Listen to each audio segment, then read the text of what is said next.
explaining, going through Appendix A for Java. Cool. So let's begin. So basically, this application is a basic system. It's a network music sequencer. So how it works is users can run beatbox alternative, then all of them connect to one music server. So a user creates a drum pattern and sends it to the server. Then the server broadcasts that pattern to all connected users. Then all clients receive it, display it, and allow others to load it. So all it is basically is users creating drum patterns to create a specific sequence. So everyone shares that beat pattern with everyone else in real time. So let's see how the application works when I run it.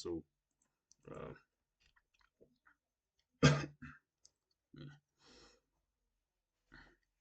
so when I run music server, running the server, then I run beatbox alternative, and then my UI pops up.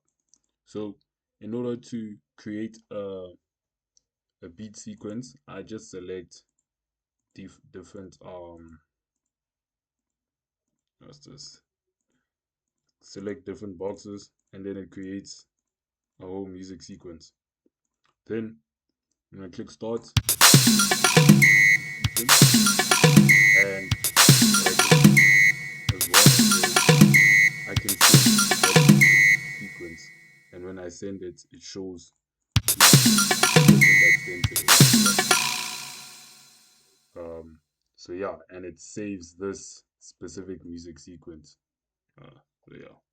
So let's see how it works in the code. So firstly, we have two major programs in the application, the music server. So this one it basically accepts client connections, listens for incoming messages, and broadcasts beat patterns to all the clients. Um, then we have the beatbox alternative class, which connects to the server, which is the music server, then displays the beat making UI, sends the beats to the server. So specifically, like when I send the beat here, when I click send and it shows who sent it, that functionality in Beatbox Alternative handles that. Receives other people's beats and plays the beats using MIDI. So, firstly, as you saw, I ran the music server.go method in this music server class. And first thing it did is it opened the port and it waited for the clients to connect, then creates a client handler thread for every client.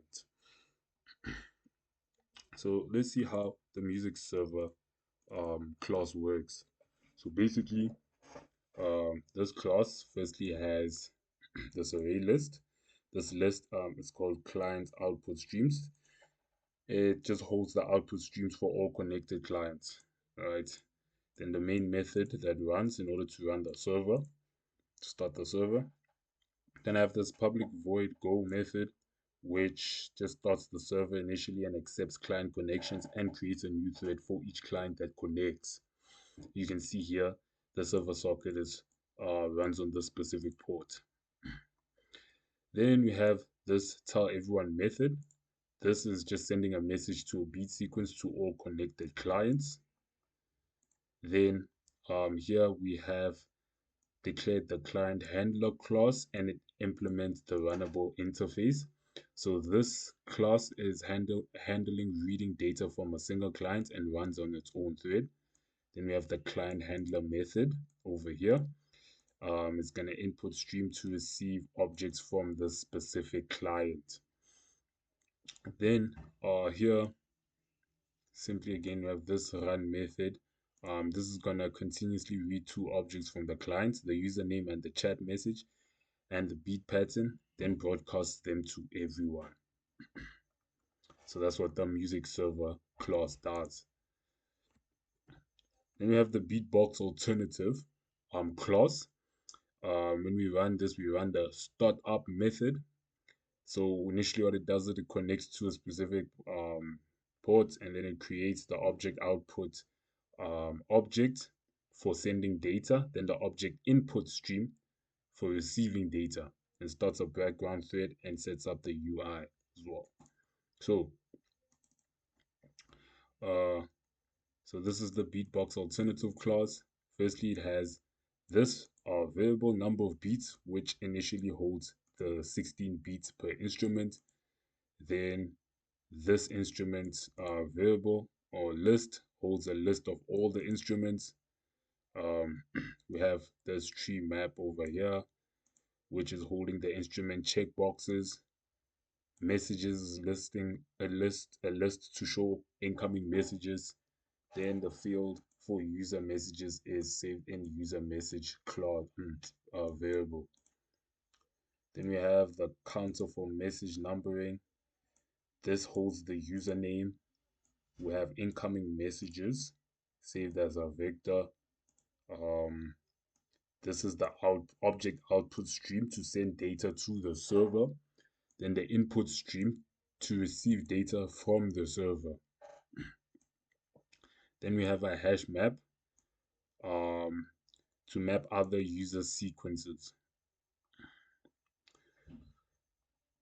Then here we have this beatbox alternative constructor, which what it does is it initializes all the instruments with names and MIDI numbers. So how it does that is we create the instruments list over here, and we save all the beat instrument objects into this list, right? So we can see all the beat instrument objects over here, so we can use them in the UI.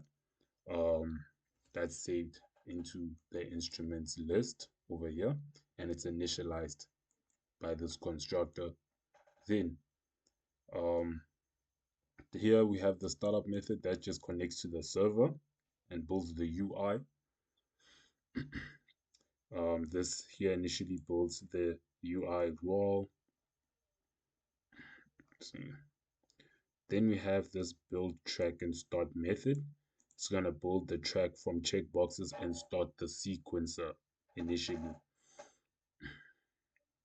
And it does that using this for loop. We're going to send current beat pattern and message to the server using my send listener, which is going to implement from this um, uh, interface. That's what allows us to send the current beat pattern and message to the server that we connected to, which is music server. Then here is another class that implements another class that implements the list selection listener interface, which is going to list the selection listener when selecting another user's message and updates the sequence. Then we're going to have over here this class remote reader that implements from runnable. This reads objects from server continuously as the application runs. Then the change sequence method applies a new checkbox date array to the GUI. So how it does that, it uses this for loop, and you can see here in for loop checkbox loops through checkbox for instrument, which initially is this variable, and as it does that, it calls the set selected method to select the specific checkbox that the user selects. Then here we have the make event method, which helps to create a MIDI event. This method changes the tempo of the sequencer, so how fast it goes or how slow it goes. Then beat instrument implements from comparable. We do that because we want to represent a drum instrument. So here we have this specific constructor which initializes the instrument name and the MIDI value. Then we have get instrument name method, which gets the instrument name.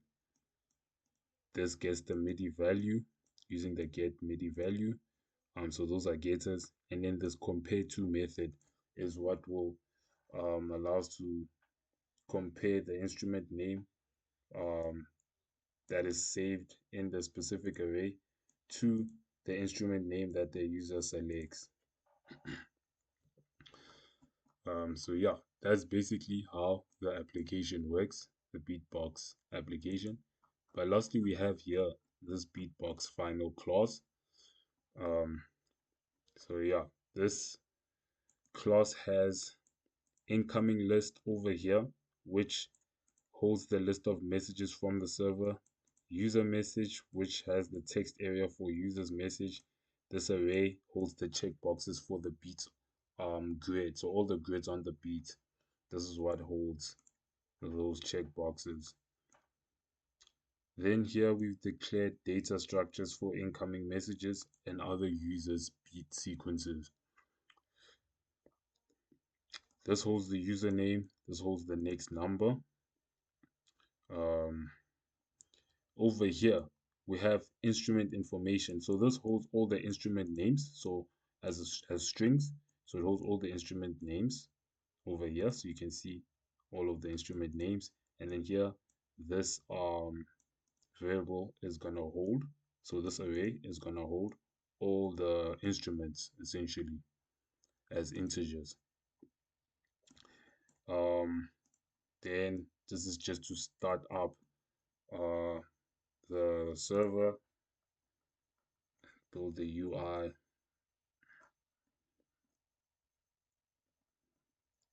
So yeah, initially it does the same thing as Beatbox alternative.